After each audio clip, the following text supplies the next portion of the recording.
Welcome back. I will be flying solo for this episode and the upcoming 3 episodes. We're going to be covering a series on sales and marketing for CPTs. So this is like a Reddit Ask Me Anything. It is drawn from questions that I have gotten repeatedly from students, clients, trainers that I help to mentor. So across the board, what are the questions that we see the most often, and what experience can I draw on from my 20 plus years in the field to help others improve both their ability to sell and market their business? So we're going to talk about a lot of things in this series: boosting sales, increasing conversions, increasing retention, and then other ways to expand your career, advancement, all of the things that become typical stumbling blocks, especially for new CPTs who are trying to figure out how to kind of get a foothold in the industry and then move forward. Marketing strategies. Now, because we're going to be covering so many things, what I find for myself is that I might really enjoy something, I might learn so much, but also if you try to do everything that you think is a good idea for you at once, it's going to become overwhelming and probably paralyze you from doing anything. So my advice is, as we're going through, just jot down or put a note in your phone, anywhere from one, but probably not more than 5 key tips that are going to best fit your immediate needs. Like, what is happening right now? What do you need the most? Not what do you like for your ideal self, your future, things that you can be building towards. Come back to those ideas later, but really just be thinking about the immediate as we go through. Okay, so with everything, really, it's not just science-based programming. I like to do that kind of approach with everything, where it's going to be identify what is the problem, what is the need, and then if we want it to be science-based, we need to be able to measure progress. So we have to kind of quantify what is the issue. When we make progress, how are we going to be able to determine how much progress was made? Then from there, we can figure out what is the appropriate strategy to implement, and how are we going to analyze that to see, was it successful, was it not? A lot of this is about that objectivity, taking out the emotions, or at least becoming distant, a little bit more distanced from the emotions, where we're going to just be able to say, okay, did it work or didn't it? If it did work, partial, full, etc. If it didn't work, what can we do instead? What can we learn from this to pivot into a different direction? And that would be part of the resolution. Okay, so I think one thing that I find is just not natural for us as human beings is to objectively be able to look at things like our discomfort and our weakness. But it's not that we're removing those, that they're not going to be there. It's that we want to be a little bit more scientific, where we can be not so clouded by the emotions. Don't let those interfere with our judgments, but at the same time, know what they are, know who you are, so that when you're making your plan, we're not going to set up a plan that would be great for who we are ideally, but doesn't really match what we're dealing with on a day-to-day basis. All right, so part one, here we go. Sales, we're diving in. I think the big thing with sales is we have a really saturated market. It's not to say that we have a highly competent market or that it's difficult to get ahead. It just is very saturated right now. So our goal is to be able to stand out. How? Offer something that is different than what other people are doing, or where you are just so good at expressing the benefits and how it's going to change someone's life that it's going to really be able to connect with their emotions and what they value. We're going to have that word again and again, that it has to be something that is valued. So it doesn't matter necessarily how good you are in this field. It matters how well you are able to sell. So I think part of that is then just learning how to get better at sales. And just a big thing, when I got into the field, everybody was focused on the client. It was before smartphones were really a big thing. So there was not a lot of distractions. And I think we were just different socially then, so that there was just naturally more engagement. So I think when I got into the field, if you would say I am a client-centered trainer, it would have meant nothing. It would have been actually kind of weird to say that. But whereas now, being able to be that will give you a leg up on any of the competition, because a lot of people are not giving their full undivided attention to their clients. So remember, this is not necessarily about being better than others. Hopefully we are, and we should strive to be.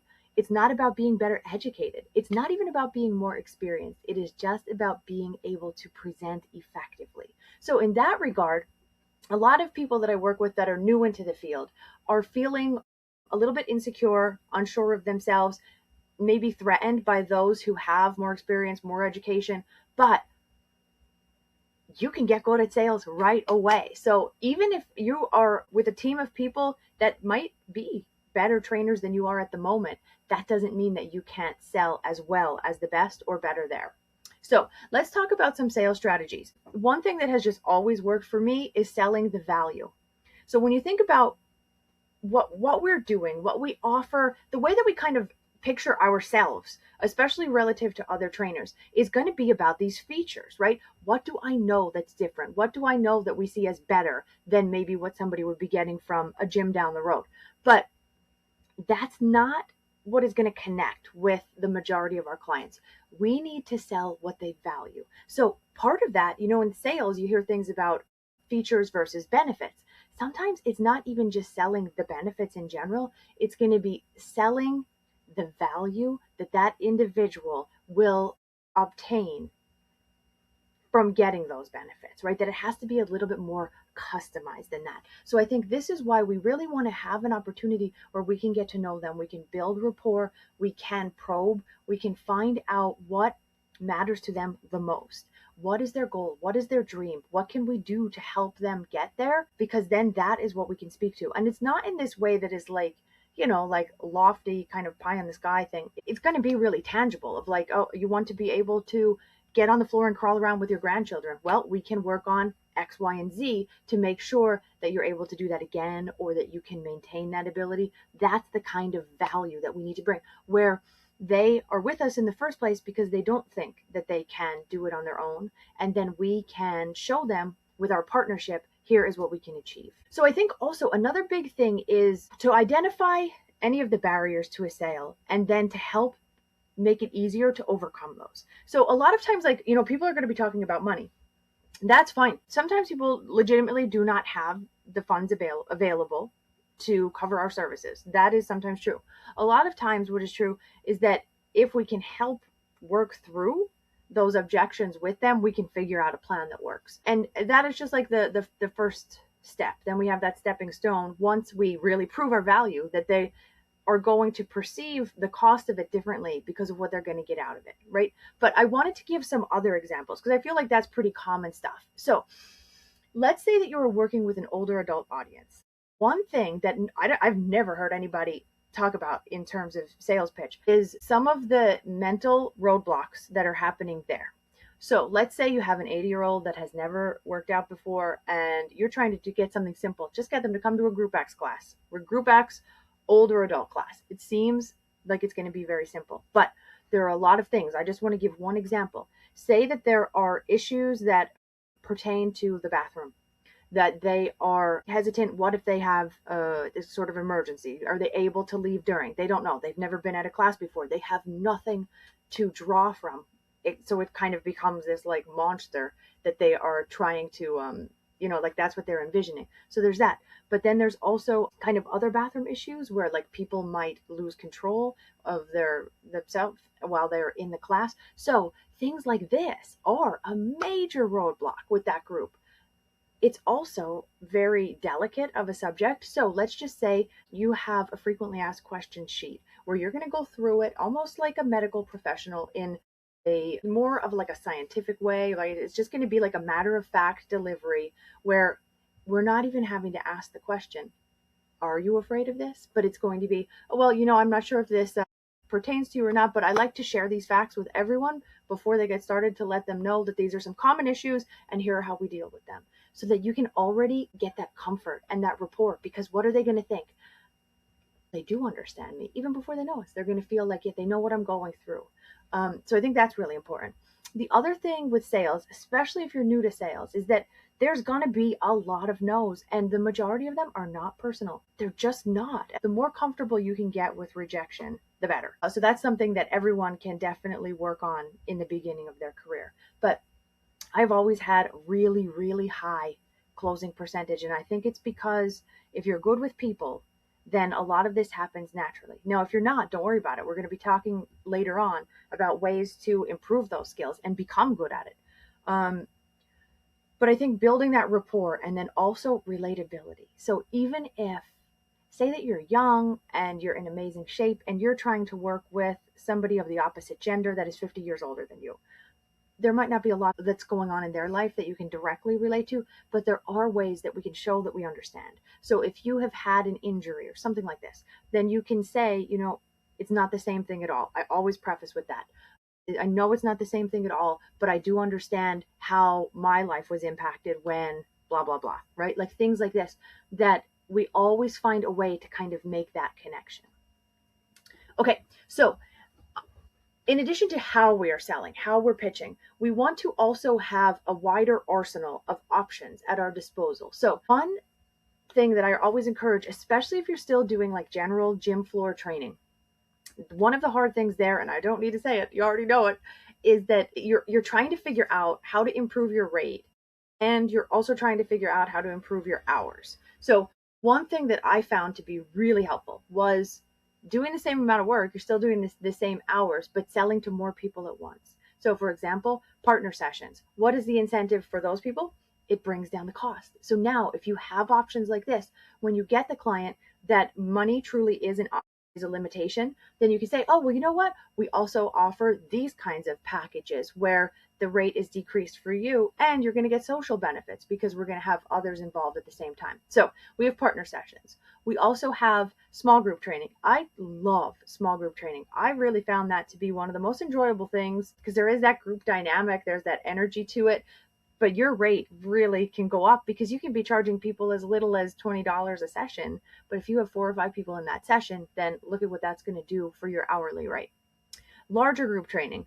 I also have found that once you get good at small group training, then, there's a limit to it depending on the type of training you're doing, of course, but that you can always be adding to the group. Just make sure that we're always evaluating how much individual time is needed and are they getting, and is their perceived value of this going to be enough to justify the cost that they're paying. So we could also do that with specialized training. So like all of these different types of classes, right? So things like that are really popular, like high intensity interval training, this kind of stuff. When I was doing general like gym stuff, boot camps were popular. So doing things like that where people are only paying $10, but you're getting like 10, 20 people coming in per session, as long as you sell it well and you have good marketing. Series.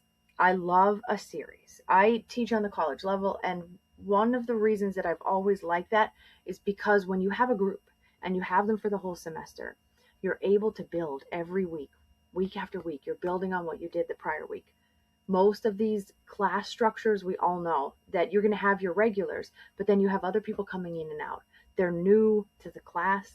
They're new to working out in general. So it really kind of, in some ways, limits how much progress we're able to make with the group. So anything that's a series, put that as part of your pitch, right? That they're really going to be able to maximize their learning because we are able to progress every week. These target demos. So this is a big thing. I think, especially today, if you are a social media person, if you're trying to do a lot of marketing online, knowing who exactly you're going to target helps you to reach people. So it excludes a lot, but it more effectively reaches the target group. So say like you're going to, you want to do a class for moms and you figure out how to provide childcare at the same time. That is a dynamite combo. So again, it's like, think about that group, but think about what are some of their barriers? Where are my kids going to go? So you can solve that for them. Then also this too, can really open us up with location. So of course indoor, but also outdoor, making sure you have any permit that is needed, or online. So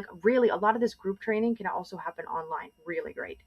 Okay, so then we have selling more. So let's say you already know what you're going to sell. This is just, some classic sales stuff. Have add-ons, have upsells. So you can have, packages. You can have things, depending what your sales structure is, you can do where things are bundled. Just in ways that are going to incentivize a bigger sale at one time or longer ongoing sales. So that stuff, nothing earth-shattering there. But I want to talk a lot about the events. So because I work in higher education, it was just always a natural fit for me to be doing public health stuff. And this can happen anywhere.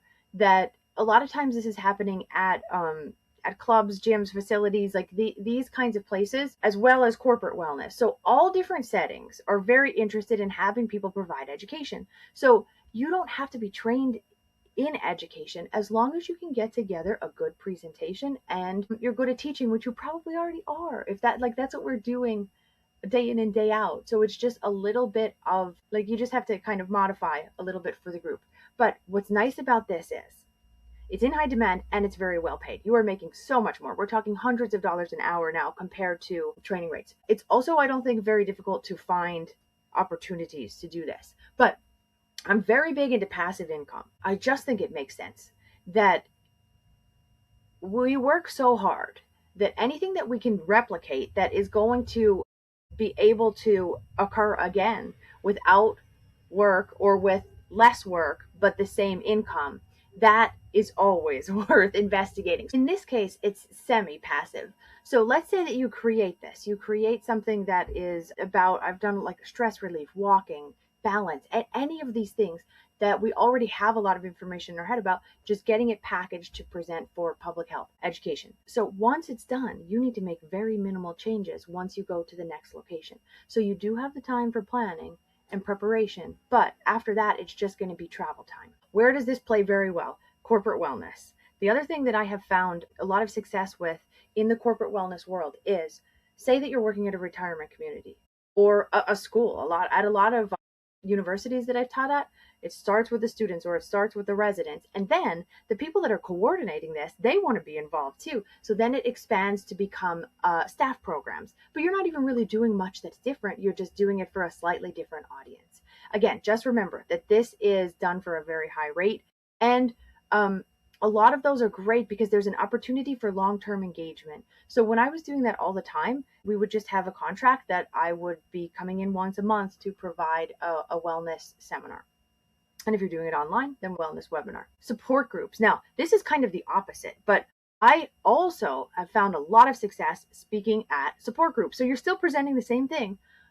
You might have to just fine tune a little bit for whatever that group is joined for. But here's what happens. This is largely unpaid, right? But then you can, that's part of your volunteer work, so that has its own benefits. But people that have joined the support group, let's say it's like a COPD support group, right? It could be anything. They don't just have COPD. They have COPD and they have chosen to be active in the management of the condition. That is huge, right? Anybody that does stages of change for behavior, like the behavioral psychology things, knows that anyone who's taking action is good, is a prime candidate for us. So I think of these people as the doers. They are the doers. So if they are already there, we're looking at a much higher chance of getting someone as a client than we would if we just targeted people with COPD in general. Okay. Now, the other thing about doing these is a very rare opportunity in today's day and age that people are going to give us their full attention. And no matter what we're pitching, if we have people's full attention, there's a higher chance that we're going to be able to recruit them as a client. One thing that for me is like, I am just never pushy with sales. I don't ever pressure. And I mean, maybe I even should or could more, but I really want people to be 100% in by their own choosing. I don't want them to go home and then have that sticker shock or like a little bit of regret. I want it to be a complete decision on their part. Okay, so now let's talk about something similar work, right? Where we're not really changing the type of work that we're doing. And now this would apply in all of those scenarios, but that we can figure out how to make more money doing it. So a lot of things I see now that are really successful are targeting specific groups of people. So let's say that you teach a yoga class. Yoga, good. Yoga for back pain, better, more targeted. Yoga for back pain in nurses, most targeted.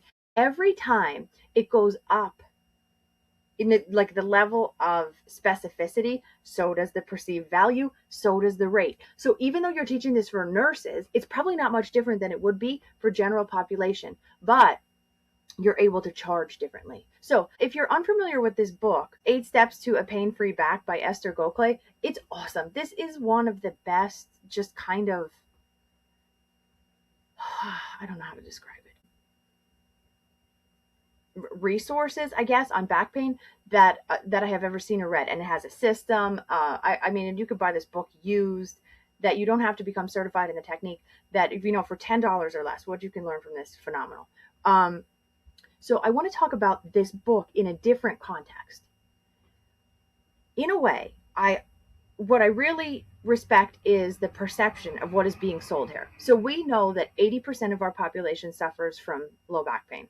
So who is this going to target? If this is just, say that this book was 8 steps to reduce joint pain, that is not going to hit people as effectively as a pain-free back, right? So there's that side of it, okay? But then we also need to know that if we're going to be casting this very focused net, right, in order to reach that group, it is going to unintentionally kind of, I don't know if the word is ostracize, but like remove others that don't identify as that. So it's only 20% of the population. But one of the things, knowing the content of this book, that really I think is sad is that it's so effective for all joint pain. It is for posture in general. All of these things are just incredible.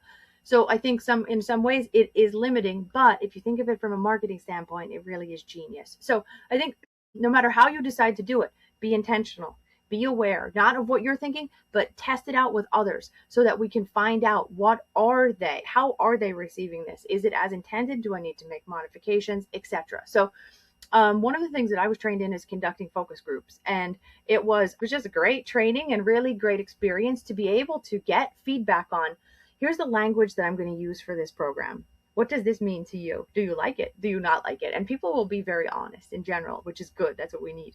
The delivery method, where you can say, okay, if you were presented with the information this way, this way, this way, how would you receive it? Okay. And then also you can include some timing questions in that. But whenever I do anything, we're going to see the word incentivize a lot throughout this series. I don't just ask people for favors. And what's nice in our field is that a lot of people will just do it, right? They will just do it because they value us, and they want to be helpful. But I always like to try to offer something in return. So like say that you offer somebody to do a focus group and maybe you give them a free session. Okay. So all of this is just going to be about what they're perceiving and the perceived value of it, so that we can kind of effectively set our prices where we really want them to feel like they know me, they know who I am, they know what I am going through, and they have a solution to my problem. Okay, if you are in a situation where you are working the gym floor, it's hard. It's a hard thing. I don't think there's any way around that, but there are some really good techniques that we can do to get a little bit more out of that. I think every time we make a connection, we need to think of it as planting a seed, especially when it's something like working the floor. That is hard in the sense that if they're not already clients, there's a reason for that. So there is an opportunity there, but there is also probably, it's a low percentage one. So if you check out our interview with Erica, she is really good at sales too. And she mentioned some great programs or kind of concepts that she came up with herself. So she has this workout with me for free idea.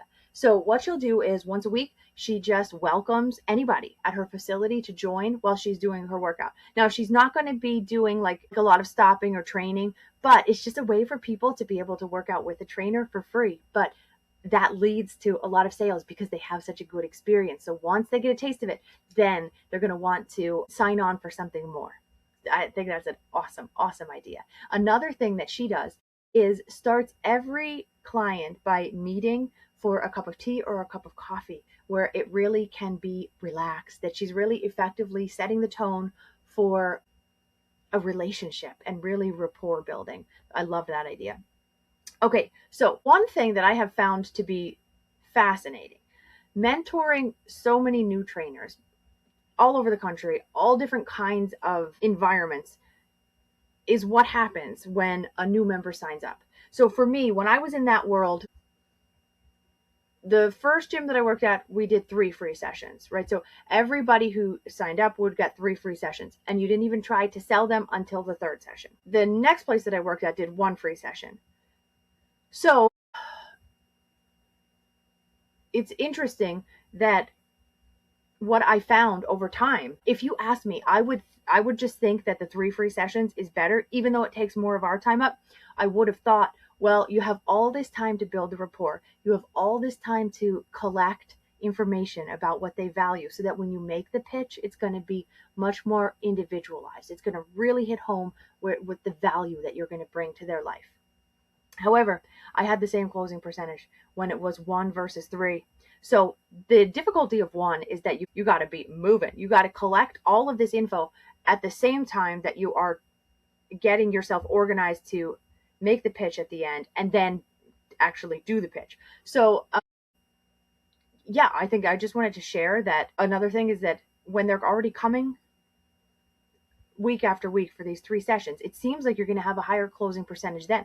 Like who I was selling, same person, same salesperson, right? So you would also expect that that's going to be higher because it's a habituated behavior. Now it's going to be like they're in the habit of coming, so they think they're going to come next week too. It just didn't make a difference for me. So that is a very small sample size, but I think it's worth sharing. Now, when you are selling, we want to know what works for you. I think this is one of the things about sales. Studying sales, awesome idea.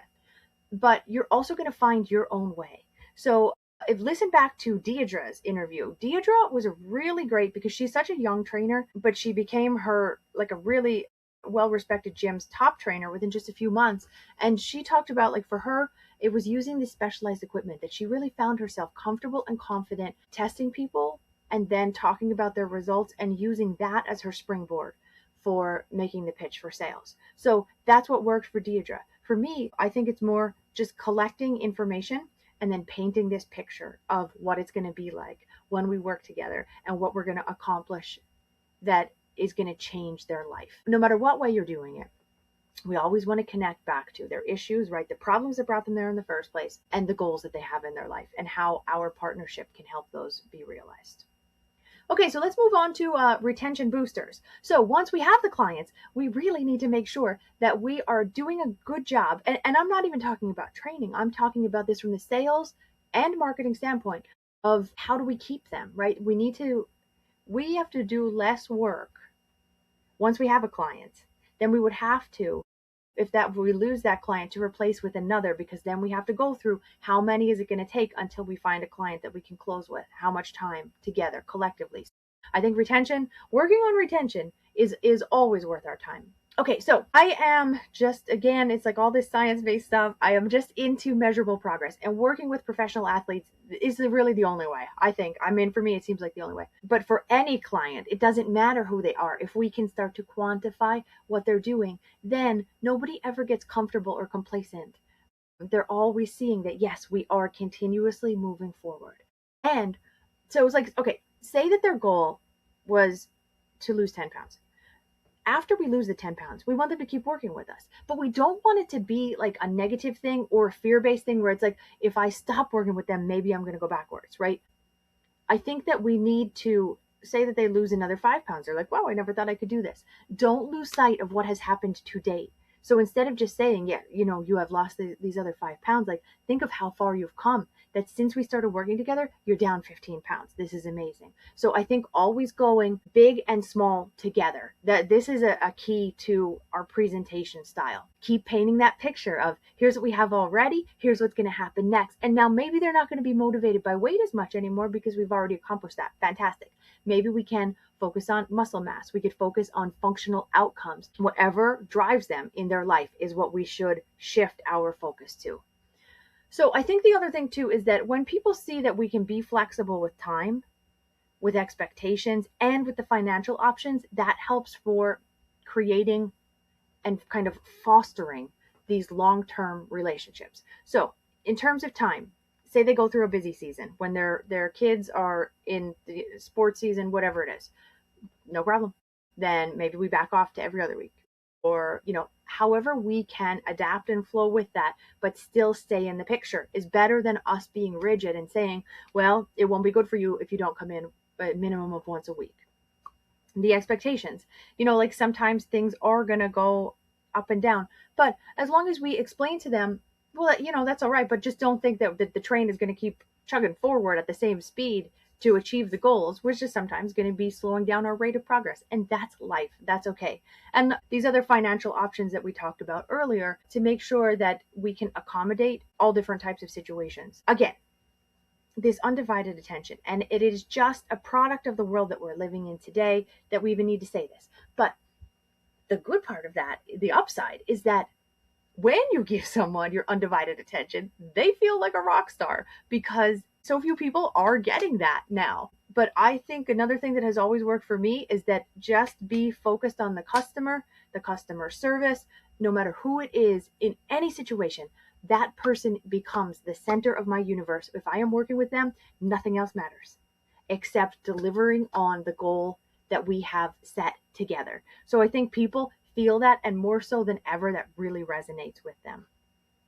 Okay, so showcasing the results, right? Again, this is going to be big for retention because we aren't just going to be like, oh, hey, you're getting better, things are improving. We can say this, and we want to target all of the learning styles. But in this case, particularly, it's going to be like auditory, we can say it, but then the visual. So if you can create easy systems to track and show their progress over time, people love this. If you have little graphs that show what's happening, and I mean, even if you're not that kind of person, you can learn 30 minutes how to do this, how to log your data so that we can display it in a way that is going to really pop when they see it. In order to do that, though, we need to have the data. So we track everything. Even Group X people, you can do this. I think like it just depends. Like everything, we're going to talk about this in one of the upcoming episodes, how much time you want to put into it. So I think there's always that push-pull there. But even Group X situations, we can be tracking individual participation and progress. So whatever system we have, once it's in place, we want it to be very minimal time on their part, on our part, so that we could just keep it moving forward. And we're going to use that to show their results. I think the other way to look at this is like the time that we put into it is going to be small compared to if we lose that client and we have to get another one, right? So it's these financial benefits of retention. That's what we're doing. So I think if you have something that takes collectively all clients, the whole business, less than an hour a week max, then that's going to be worth it if we see how that helps to boost retention numbers. And it's not like one client is interchangeable with another, right? Because long-term clients are going to be better at marketing for us, that they're going to do word of mouth advertising because we have a long-standing relationship. Okay.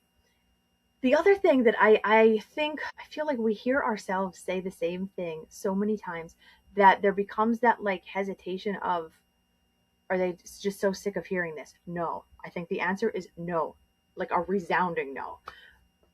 Just think about this as reinforcement, the rationale of what we're doing, why we're doing it, the goals and the benefits. You can't say your core message too often, because think of it this way. It's not how often we're saying it. It's how often it's actually landing. And the more they get it, then we can build on that too. But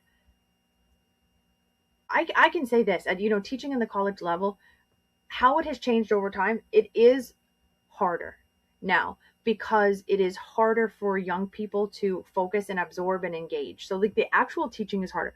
And that is in a higher education classroom. So when we are working with just general population clients in a non-academic setting, there's already so many distractions. They're thinking about other things that they need to do with us. They're thinking about their fears. They're thinking about their dinner. We can repeat. So just think of it that way. When we aren't sure, should we say this again? The answer is probably yes. It's okay. And sometimes I'll do it like a joke too. Like, I know everybody's sick of hearing this, and then if people can say it with you, that's great. Like, that is a sign of effective learning. And there is kind of like that group bonding effect too. Okay, so another thing that I think is important with sales is to have steady, predictable income. So when you were first starting, if you're there now, or if you were there in the past, we all know what it is. It's very emotionally challenging, very stressful to not know, are the clients going to show? Are the clients going to pay? And in the beginning, like what really, especially if you're doing this as your primary income or your sole income, there's a lot riding on that. So I knew right away that was like, okay, I'm going to get the experience that I need here and move on out to the next thing, because that was just like, it really just bothered me too much. So what I found was contract work is there are a lot of upsides to it, but still a lot of freedom. So when you have a contract, we have steady, predictable income.